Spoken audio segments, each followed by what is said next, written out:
Hello friends, नमस्कार। Judicial exam watcher channel से मैं राजेश कुमार सोनी। हम लोग सॉल्व कर रहे हैं आईपीसी से एक प्रॉब्लम। पहले प्रॉब्लम को देख लेते हैं। एक आग लगे मकान में एक बच्चे के साथ फंसा हुआ था।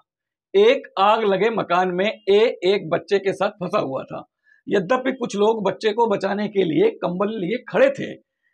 ए जानता था कि बच्चा मर जाएगा यदि उसे गिरा दिया जाए, फिर भी उसने बच्चे को बचाने के लिए उसको गिरा दिया। बच्चा मर गया। निम्नलिखित में से कौन सा सही उत्तर है, आपको बताना है। ए को पता था कि बच्चा मर जाएगा यदि गिरा दिया जाए, फिर भी उसने बच्चे को गिरा दिया। अब आपको बताना है कौन सा अपराध हो गया। ए ने हत्या की कोर्ट में आने वाला आपराधिक मानववध किया, या फिर ए ने हत्या की कोर्ट में ना आने वाला आपराधिक मानववध किया, या फिर हम कह सकते हैं कि ए ने कोई अपराध नहीं किया, या फिर ए ने दुष्कृत्य या अपकृत्य किया। आपको बताना है इन चार में से कौन सा सही उत्तर होगा। तो सबसे पहले उत्तर को देखते हैं। यहां पर देखा जाए तो ए ने कोई अपराध नहीं किया, इसका आंसर ये होगा। अब देखिए यहां पर ए को पता है कि यदि बच्चे को फेंका जाएगा नीचे तो बच्चा मर जाएगा, ये मर सकता है, ये पता है। उसके बाद भी उसने बच्चे को फेंक दिया और बच्चा मर गया। लेकिन बच्चे को बचाने के लिए नीचे कुछ लोग कंबल लिए खड़े हुए थे। अगर बच्चा कंबल में गिरता तो बच्चा बच भी सकता था, लेकिन दुर्भाग्य से बच्चा कंबल में न गिर करके बच्चा नीचे गिर गया और बच्चा मर गया। यह समस्या आईपीसी का सेक्शन 92 बताता है, सॉल्व करता है। तो सेक्शन 92 में कहा गया कि पहली बात तो यह है कि बेनिफिट में काम करना है, किसी व्यक्ति के बेनिफिट में कार्य करना है।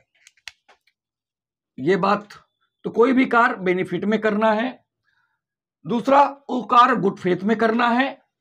तीसरा, आपको यह साबित करना है कि जो भी आपने कार्य किया है वो रीजनेबल टू दी सर्कमस्टांसेस था, यानी कि परिस्थितियों के अकॉर्डिंग, परिस्थितियों के अनुसार वो युक्त संगत था, तर्क संगत था, उसने ऐसा काम किया है। तीसरी सबसे बड़ी बात यहां पर है कंसेंट की।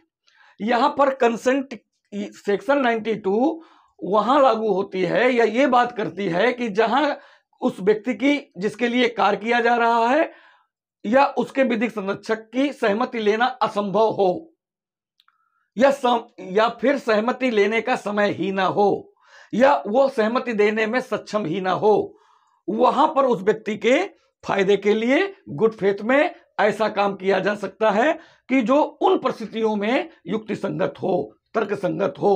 वो परिस्थितियां ये बताएंगी कि जो आपने किया है वो युक्ति संगत था, वही करना चाहिए था, उसके सिवा कुछ और नहीं हो सकता था उस समय, उन परिस्थितियों में, उस जगह, और वो बेनिफिट में था और गुड फेथ में था, ये बताना है। अगर ये आप बताते हैं तो सेक्शन 92 की प्रत्यक्षा आपको मिल जाएगी।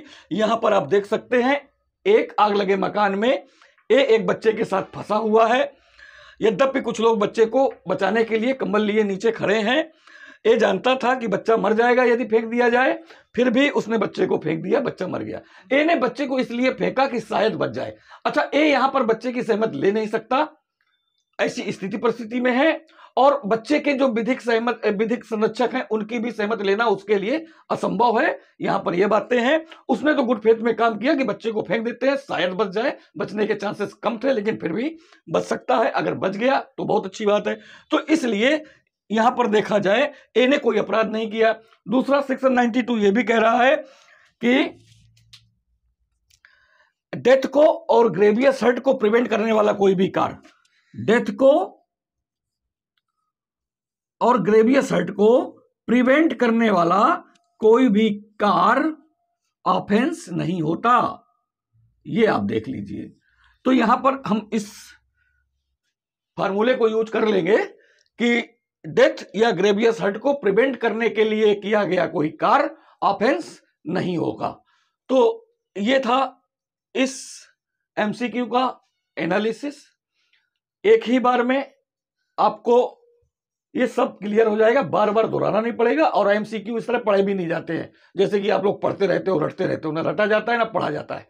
छोटे मोटे फार्मूले बना लीजिए, थोड़ा सा अपना रीजनिंग पावर बढ़ा लीजिए। ये सब क्वेश्चंस जो है बहुत इजी हैं और आसानी से हल भी हो सकते हैं। अगर ये आपको अच्छा लगता है तो आप मेरा चैनल सब्सक्राइब कर सकते हैं।